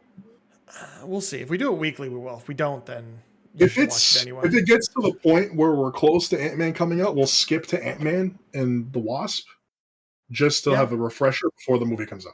I'm down for We'll that. do it like that. A one-off. Just like Black Panther. If we don't get to Black Panther in time before Wakanda Forever, we are not going to get there before November. We'll jump to Black Panther before Wakanda Forever comes out. For sure. Okay. Ant-Man and the Wasp. Floor is yours. It's fine. Interesting story here with trying to rescue Janet Van Dyne from the quantum realm, which was hinted at in the first Ant-Man when he gets shrunk down and then gets big again. Like, it's fine. Walter Goggins is in this movie, which is great, except he's not used nearly as much as he probably should be because he's a great actor. It's fine. Lawrence Fishburne is here, which is nice. There's some fun moments, but it doesn't do anything. I don't think it does anything better than the first Ant-Man does. It feels like more of the same with less of a heist movie. It's more of just a typical action adventure through small space. Yeah. So I'm putting it as C tier. I'm pretty comfortable with that. Like I would have assumed it would have been a C tier really, but at least my assumptions don't seem too far off. Like obviously we're watching these again when they come into the rotation, but for sure. Yeah. All right, on to the next one that we'll get to when it comes into the rotation before the Marvels releases, and that's Captain Marvel. Our 90s romp with Brie Larson's Carol Danvers and Samuel L. Jackson acting like he's 30 and looking like he's 60. This is another one we do not agree on this movie. I know that. I really like it. I don't like it. I mean, I enjoy it. Like it is, again, it's a movie I could go back and watch. I don't like... I love the 90s nostalgia to it. I like the idea of, again, this does for me what Iron Man 3 did. I wasn't expecting the Skrulls to not be bad guys. Mm-hmm. And I like that aspect of it. And the Krees end up being the bad guys. And we're building towards this Kree-Skrull war, presumably with Secret Invasion, sorry. So, like, I'm looking forward to where the story goes, especially in the Marvels, which is probably going to focus a bunch on that same Kree-Skrull conflict as well as Secret Invasion. But it's a C tier movie. I'll take it. At the end of the day. I'll take C tier. Is that what you were thinking? I was saying C. It's not an F. It's not terrible. It's not. There isn't anything else that goes in there at this point. Yeah, no. Like this isn't. Like this is part of like right after Infinity War. The burnout's starting to settle in a little bit because there's a lot of content coming out in this series. It felt like This filler movie because we wanted to get to Endgame. We wanted the conclusion of filler that for story that Infinity War set up. I wanted Endgame to come sooner than it did. This was just a filler movie for me. This could have come out if this came out a couple years earlier. I think I'd be a little more easier on it. Palatable on it. Well, it'll be interesting to go back and to watch this in hindsight, not having that same reference of having to wait 364 days between Infinity War and the next S tier movie we're going to talk about, which is Avengers Endgame. It's an S tier. We'll throw Endgame and Infinity War S tier. Like, it's not. They are my 1 and 2 on my list, just as they are yours. I think they're just in a different order. Definitely not my 1 and 2. No? I told you Winter Soldier's my 2. Oh, right. So it's 3 then. I told you Ragnarok was 3. What? It's my 4. Actually, no, sorry. Right. When I ranked it again, it's my 5th. I put a Guardians above it. Okay. I liked Infinity War a lot more than I liked Endgame. Wow. Okay. My argument, I don't know. In Endgame, it's good. My argument, Endgame is like a standalone movie. Yeah. It feels like a more complete movie. Like, it's not Infinity War. I don't know. Like, just like it's Endgame starts. It's like if you show this to someone, it's like you have to explain. Okay, this happened. This, and this. You do, but just it's the culmination of everything that came before it, and I get it. The sheer scope of that is what, like, as a standalone movie, yeah, you can't have this be a standalone movie. But that's not the point. This is meant to be that event. This is a once. Oh no, I know. This Endgame for us is the "No, I am your father" moment from Star Wars or from Empire that our parents would talk about seeing in theaters. This was the I'm in tears as soon as Portal starts. The goosebumps start when you start to hear the Mbappe chants from the portals. You see Chadwick Boseman's T'Challa walk through. You have Sam Wilson fly through, even though he was missing a wing at the end of Infinity War, but we're not going to talk about that continuity error. There's something about that, the culmination of all of this. I could watch the last hour of Endgame on repeat for the rest of my life and be content. That's the best hour of that movie. It's the best hour of the MCU. Like, I like it a lot. Like, I'm not saying it's bad. Like, it's in my top 5. It's just like, at a personal standpoint, if I had to like watch something, Endgame's not the movie I'm gravitating to right away. Well, it's because it's also a 3-hour movie. That too. But like I'm saying, I'd throw Winter Soldier on first. I'd throw Infinity War on. Yeah. It's hard for me, though, to watch Infinity War and then not want to immediately watch Endgame. I watch Infinity War and then I'll watch the last hour of Endgame. I'll watch the I don't know. Time Heist, man. Time Heist is fun. I don't know. I think when we get to that, I think it's going to do more than a 60-second. I think we have to have like a whole thing talking about Infinity War and Endgame. We'll have to have like a clip that we can do, like a 60-second clip, and then, yeah, we're going to talk about that movie for 3 hours. Yeah. Either way, we are not going to keep these under an hour, Shaker Jeans. Not a chance. This one I've said we're going over. Yeah, this was a hard one to go under. So apologies to those who were expecting our prompt hourness, but we are almost through. We're almost to the multiverse saga, but first we got to talk about Far From Home, which is the worst Spider-Man movie since Spider-Man 3.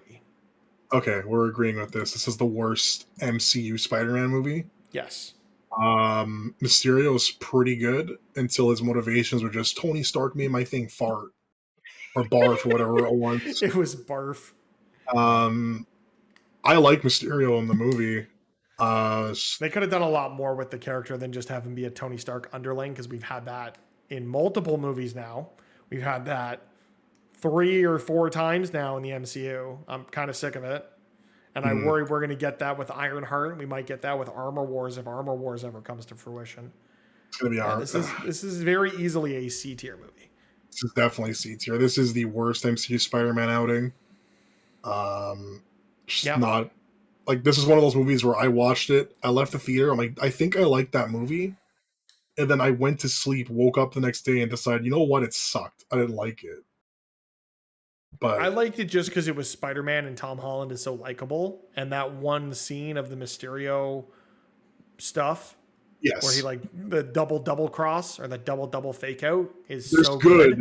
There's good in this movie. It's not good enough. It's not a Spider-Man movie. He's not in New York for 98% of the movie. Yeah, you take him out of New York, and it's kind of hard for him to be Spider-Man. So That's a whole other argument. All right. Well, now we get into our first Disney Plus show, and that's WandaVision. We're already here. Oh my god. Yeah, we're into the multiverse saga, baby. I liked half of the show a lot.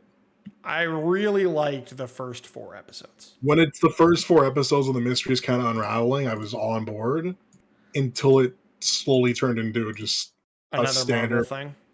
movie. This is like great show that doesn't quite stick the landing. I could rewatch most, if not all, of this series. For me, it's an A tier series.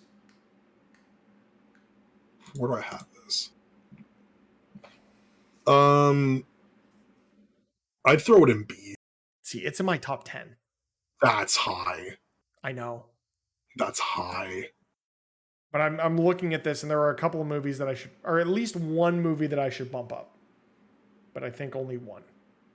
I'd throw it in B. If the ending stuck a little better, I think I'd put it in I'll give it to you at B. So I think, do you want to do Winter Soldier or Falcon and Winter Soldier first? Do you want to do Black Widow? We can do the one that I watched, so we'll do Falcon Winter Soldier. Oh, right. Okay, so how do you feel about Falcon and Winter Soldier? I liked it. I liked it just as much as I liked WandaVision. It was more consistent. I'd put it in B with it. Like, I don't like it more or less than WandaVision. Yeah. I definitely like WandaVision more, but Falcon and Winter Soldier for me would be B tier for sure. Just like there's a lot of good here, but I think this has the same problem of WandaVision if it doesn't quite stick the ending. I like what it's building towards, and I think this movie or this show will be better in hindsight once we get to Captain America 4, once we get to Thunderbolts. But for now, it's B tier for sure. I think there's a lot of the early MCU shows was them trying to see what works and what doesn't pacing wise, I guess, because a lot of the shows have a very similar. Some of it drags, some of it doesn't. Like they're trying to make movies, but they don't really know how to make episodes yet. I don't know if this has changed since the last couple of shows, but okay, yeah, no. We can move on to the next thing, which is Black Widow. Very good movie, not.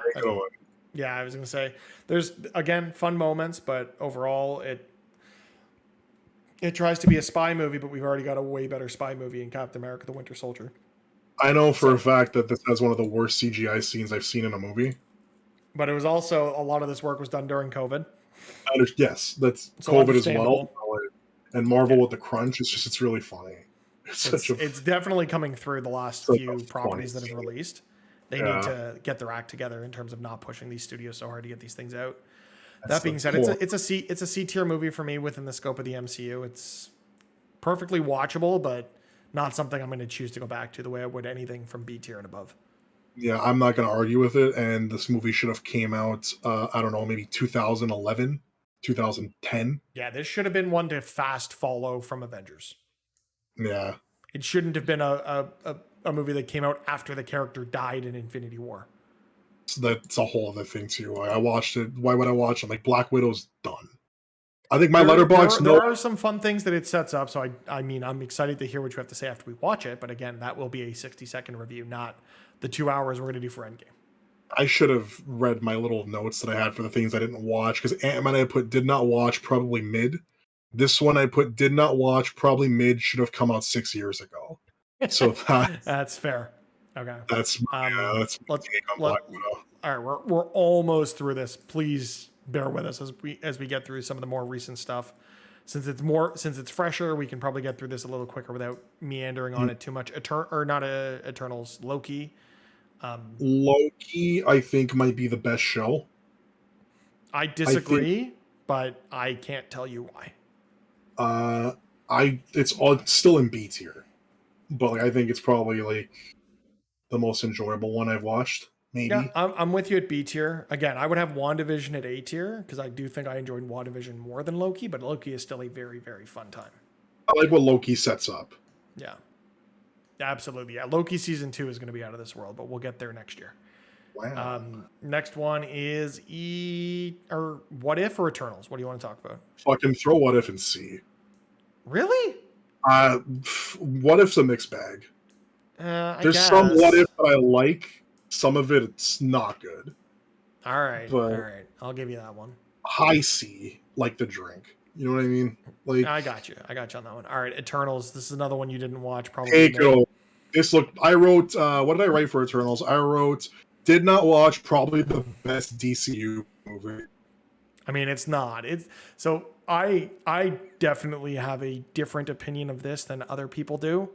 I really like Eternals. I like what it's setting up for the future of the MCU. I liked a lot of the characters and where they went with them in these stories, or this story. There was a lot they were able to build in for a ton of brand new characters and not very much time. I don't think it does what Guardians did with those characters, but I do think it's something different. It feels different than anything else in the MCU. Mm, This does the thing that I wanted almost every other MCU thing to do, and we're getting more of that as we get into these shows. But giving the characters more time to breathe and to understand their motivations and where the characters are going and what got them there. This has a lot of downtime for a movie like this, which is unheard of these days, and I really appreciated that. Like the only reason I didn't really watch this was things were slowly opening up again because of COVID. Yeah, This was the one that people were ramming theaters to see. As someone who's been to the theater nearly every week since things started opening up again, most of the showings I've been to have been like very not as popular things, I guess, or not a lot of people were still going to the theater at the time. There was still space seating, whatever. A lot of things I wanted to see, not very crowded. So yeah. I wasn't uncomfortable in a theater. This was packed. This was the most I've seen the theater filled in a long time. So I kind of It was definitely that first one back for a lot it of people. freaked me out a little because like it was still it's still floating around now. Let's be honest. Yeah, it's never going away at this point. So that was pretty much like the big reason why I didn't want to really see it. I was gonna wait for it to come to Disney Plus, and now it's just a matter of I can't. You'll sit get down to it when you get to it. 2.5 hours of my life to this right now. It's definitely worth watching. For me, I'm gonna say it's B tier. I know a lot of people would disagree with me on that, but for me, it's a B tier movie. If I disagree with you, we'll get to it when we get to it. We will. So Shang-Chi we skipped, and I apologize because that did actually come up that before was a good Eternals. one. I like that one. That was B. It's a great movie. Great father-son story. Lots of good, like a lot of good fight sequences. CG was good except for that finale. Seemingly it was cool. Like him a lot.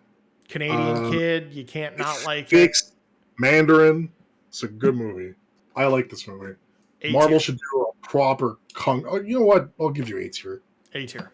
I like that movie. I didn't have a problem with Shang-Chi, so whatever. We'll get to it again, but I liked it. We will. Hawkeye. I liked Hawkeye.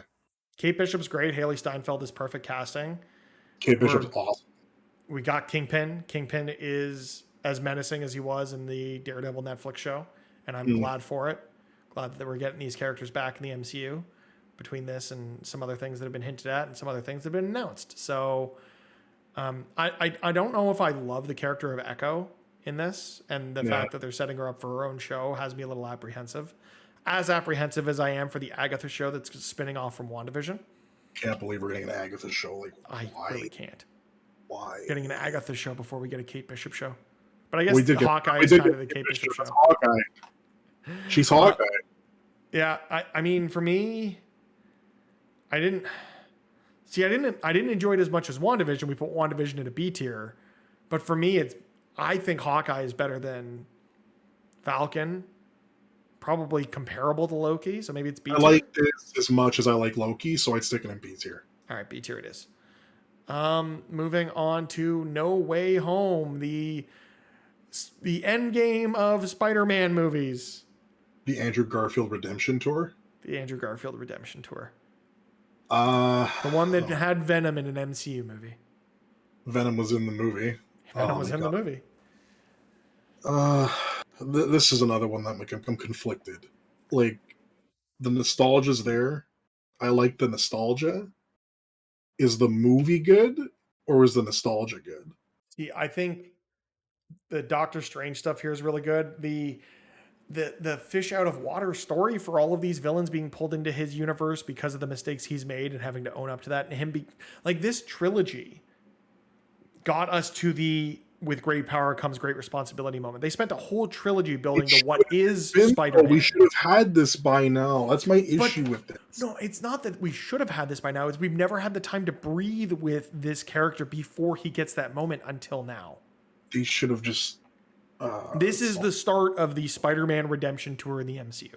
This better be the start of the Spider-Man. This was the most Spider-Man he's been since Civil War. Yeah, and for that, I think it's an A-tier movie. I'll let you have A, because it's still fresh in everyone's mind. I would fight for it more in B, but I'd fight that. See, I would fight for Homecoming to move up before I would fight for No Way Home to move down. See, I would... Because I love Michael Keaton's Vulture. Yes. Like, there's a lot of... the fact that he is another guy that just got screwed over by Tony Stark. Mm-hmm. But, you know, I haven't seen it since it came out again. I saw it twice that week it came out. Yeah. No Way Home. But just, like, thinking about it, I don't know how well it's going to hold up on a rewatch at home. We'll find out in a little bit. But yeah, I don't know. We have to go through these. There's a lot in this. Oh yeah. I don't know, man. I'm glad we're doing a rewatch because this is like It's going to be interesting to see what we get to at the end of this, but we do need to get to Moon Knight at some point here because that was a thing that came out, and I really like Moon Knight. Other than, again, some of the CG was not, up to par with what we'd had in earlier MCU properties, but I really like the story here. I love the mental health storyline that you get into with Mark Spector and his alter egos, and it's a good time. I really think this is not a character that we haven't had similar characters to this in the MCU, and I really like their approach here with the character of Moon Knight. That being said, how'd you feel? I liked it. It's like a lot of the MCU shows are just kind of like in the same realm for me on like a list. Mm-hmm. So they're all kind of like in that pocket of B. Like none of them really like jump out at me that this is really good or anything. I liked Moon Knight more than I liked WandaVision and Falcon. The B tier at this point should just be the Disney Plus tier. Pretty much.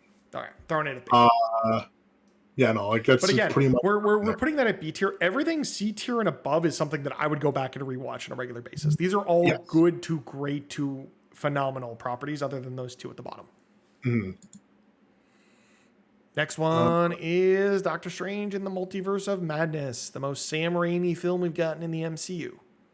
See, I'm just biased about this because Sam Raimi directed it. I don't even remember if I like the movie. I like Sam Raimi directing it, though. I'm trying to remember where I put this on my initial watch. If I put it above or below the first one. I think mine's above the first one just because Sam Raimi directed this one. Mine's above it by a wide margin, but that's mostly because I really like this. Like the fact that the second saga in the MCU is the multiverse saga is just so fun because there's so much that they're setting up between Loki and this and Spider-Man No Way Home. There's so much to dig into. We're getting more of it with Ant-Man and Loki season 2. Like it's going to be so cool. And yeah, like a lot of the cameos that this entailed were a ton of fun. Like this is going to be nice to rewatch when the burnout isn't really there anymore because I watch this a lot. You say that but we're going to watch one of these every week. We are going to burn out on this again. Yeah, but like, you know what I mean? Like, yeah, no, I know what you mean. It's going to be a nice rewatch at home. Yeah, it'll be a fresher lens. I'm just chilling on my own time watching it. Kind of just like... For me, it could be B or it could be A. What's your gut say on this movie? It's not an A. Okay. I put it at B. Put it at B.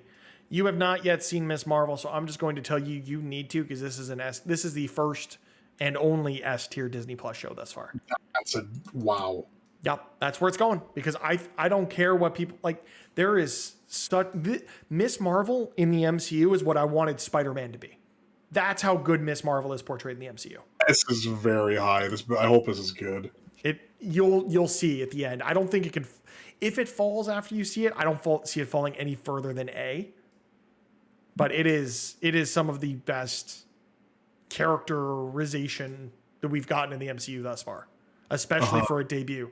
That is other than Guardians, that is the only debut that we've put in S tier, which goes to show you something, or at least something I feel about this character. It's something special, and I can't wait for you to watch it. On to our last one, Thor, Love, and Thunder. Big mid energy out of this one. Like, it's low mid energy on this one. Really? I did not like this movie. I liked it a lot. I did not like it. There are things I did not like, but where's your gut have you putting it? C. No, I did not like it. No. Mitch, I left the theater and my first thought was maybe Taika Waititi got lucky. It wasn't clicking. I didn't like it. I don't hate it. It's not good though. Just didn't click the way that the last one did. They tried doing Ragnarok again, but they tried making it too comedic too much of the time. All right. I'll give you Thor, Love, and Thunder at C, but in looking at this, there are two things that I would want to shift. Is there anything that you would want to shift, first of all? I need to take another gander, because S tier is very crowded. It's not, though. So right now, S tier is Avengers, Winter Soldier, Guardians, Civil War, Ragnarok, Infinity War, Endgame, and Miss Marvel. It's a lot of S tier. It is, because there's a lot of really good content in the MCU. But is it S, though? Yes. There's nothing in that tier that I would not rewatch endlessly. A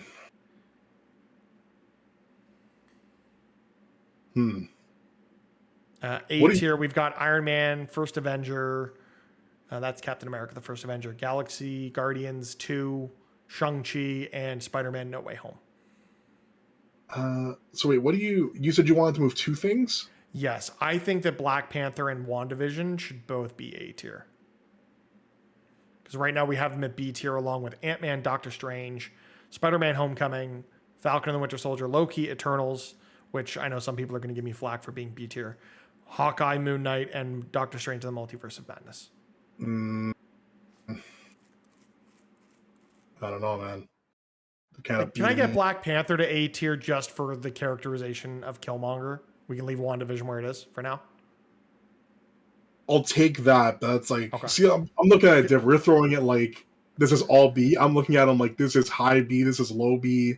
But we can't because we're not differentiating. We're not going to that granularity. If we were going to do that, we should have just done a ranking. Yeah, and it would have taken forever. Oh, I know. That's why I'm doing it in an individual one. We can compare those at the end too, because we have very different opinions on a lot of these too. So,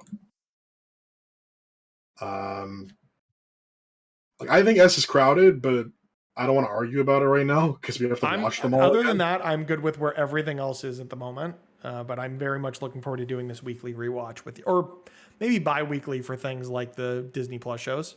But yeah, I'm looking forward to doing this. So are we committing now that for our next episode we will rewatch Iron Man? Or do you want to wait a week or wait an episode?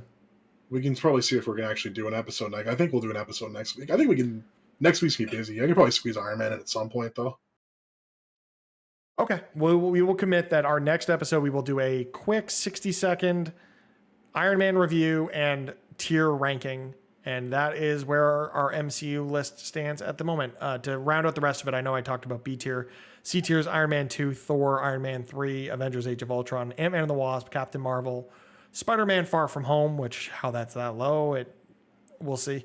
Black Widow, What If, Thor, Love and Thunder, and then at F tier is The Incredible Hulk and Thor the Dark World, which I'm not looking forward to rewatching.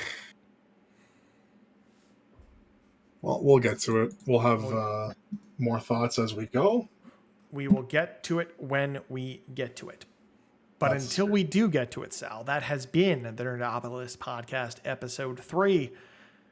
As I said off the top, this is something brand new to us and to your ear holes or your eye holes, depending on where you're taking this in. So if you could, and we know you can, rate, review, share, like, comment, subscribe on all your platforms where you catch podcasts.